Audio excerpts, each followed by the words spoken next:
animal rights group called Showing Animals Respect and Kindness, or SHARK, is claiming horses at the Reno Rodeo were abused. Today, the group held a news conference here in Reno to release new video and a list of alleged PRCA rule violations, some of which may be hard to prove.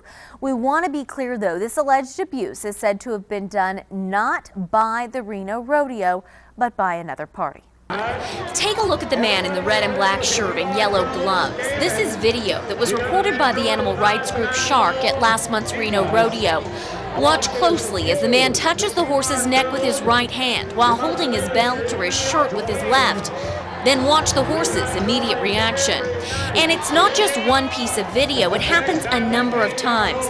The same man, now in a green shirt and the same yellow gloves, getting similar results from the horse. SHARK President Steve Hindi claims inside that right-hand glove is a high-voltage electrical prod, and he's controlling it with his left hand. And all you have to do is look at the video to see it. If you don't want to believe us, believe the horses. It's important to point out that SHARK is an organization opposed to rodeos and regularly videos them looking for unsanctioned activities like what they're pointing out today. It's also important to point out that shocking a horse during a saddle bronc event is not banned by the PRCA. But according to PRCA Rule 9.4, quote, standard electric prod shall be used only as specified. If a prod is used, the animal shall only be touched on the hip or shoulder area. The man with the yellow gloves is clearly touching the horses in the head and neck area. Shocking the horses is allowed in some cases. Some horses don't want to leave the area without a small zap, similar to an electric fence.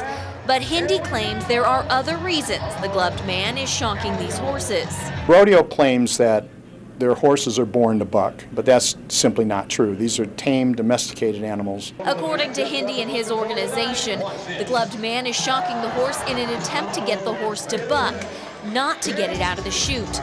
If these claims are true, the PRCA rules have consequences.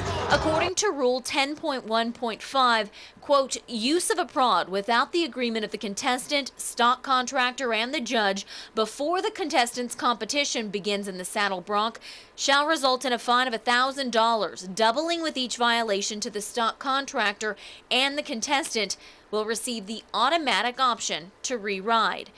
So if the man with the yellow gloves really is shocking horses, as it appears, he could also be racking up a fine each time he does it. And if the riders never knew of the shock, they may have been robbed of the opportunity to get a re-ride. And we haven't been able to confirm who the man in question is. As for shocking the horses, the Professional Rodeo Cowboys Association does allow up to a 5,000-volt electric prod. SHARK claims the alleged prod in the man's glove may be double the limit the PRCA allows. But they are only coming to that conclusion by viewing what they believe to be the outline of something in that man's glove and guessing what could be inside. Now, we